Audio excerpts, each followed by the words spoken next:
There are three types of protesters. The ones who hold signposts, like the ones that you saw when you were coming outside this building. There are those that I call the vigilantes, those ones that come straight to you and shout to you. There was an incident that we once saw a gentleman talking back to one official from Uganda. There is that kind. And then there is the kinds of me who still upfront dialogue as a major source of communication. Because I believe that every time I want to protest against something, it is okay to talk to the people I'm protesting to.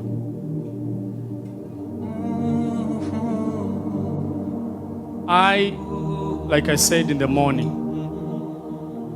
I'm a major critic of the government, but not all the things. When I'm talking about officials that are not doing their job, I cannot say all of them. I'm smart enough to say some of them. When I'm talking about things that are failing in our country, I cannot say all of them. I'm smart enough to say some of them. Now, some of you might feel bad for the things I'm about to say. But what if you listen to me without bias? Because that is what I'm about to bring to you. Recently, I was on TV a few years back, and I saw one of our respected members celebrating Rolex. When I'm talking about Rolex,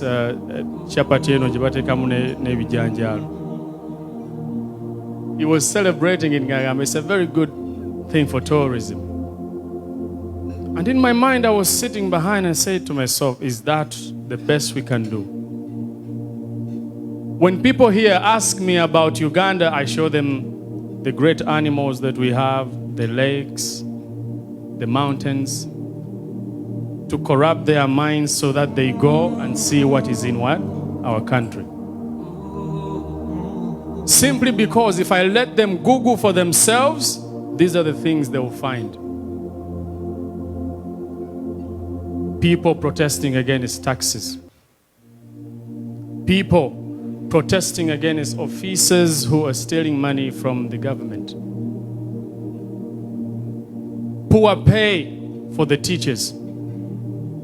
Poor pay for the doctors. So for me to prevent them from Googling things like that, I portray a picture that they will go thinking about animals or lakes or mountains. I am happy that some members of the parliament are here, which is why I'm going to convey this message to you. Because to be honest, you are part of the group that can either break our country or make it. Every time you sit back and watch officials or officers stealing money from the government and you just choose to talk about it but not to act, things go not solved. Every time you choose not to discuss issues of urgency and delicacy like poor pay of teachers, doctors, things will go unsolved. What if we prevented talking about issues like Rolex and we talked about the future of our children? Because listen, the year has not yet ended, but they are investigating more than 90 or 100 billion lost in the country. Imagine what will happen by the end of the year.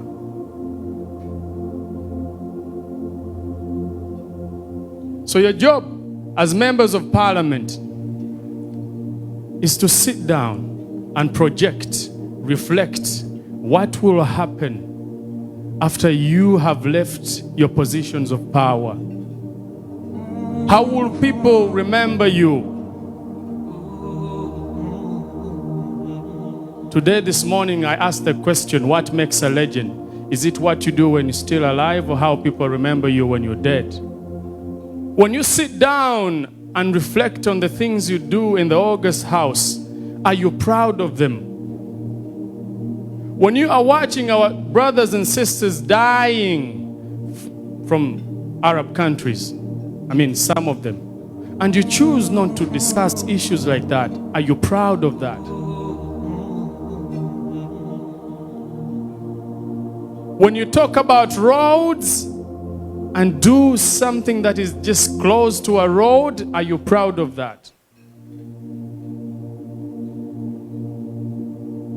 It's absurd that our sisters or brothers are dying of treatable diseases when some officials are bringing their children in the outside countries to give birth. It is not fair that criminals are outside and people are being arrested on trumped-up charges. But our officers, most especially the members of parliament, mostly keep quiet. I say to myself today, I will not shout like other people. I will speak with humbleness, thinking that the members of parliament, the honorable members of parliament, will live today knowing that I came to discuss, not to disrespect you. That I came to convey a message, not to order you. Because I am tired. I am afraid. What will I tell my children in the future? Where people are choosing to pass good policies, but you are politicizing everything to make those policies not work.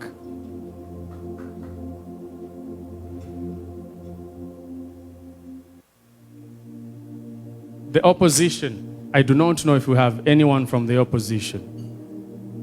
Many of you want the government to change.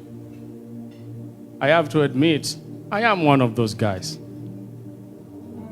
But it is not fair that we are not choosing to be tolerant even when we have to.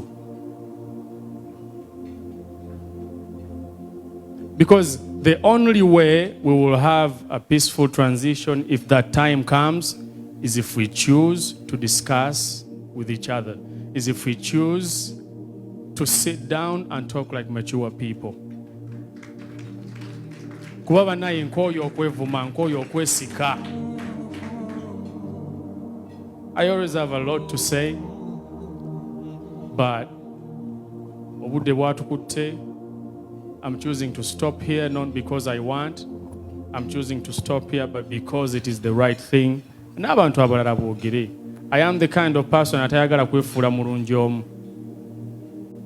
Which is why my mission is to leave behind a life-inspiring legacy where hope is for all and not for some. With those few words, I'll always say, my name is Fahad Amin Nsubuga.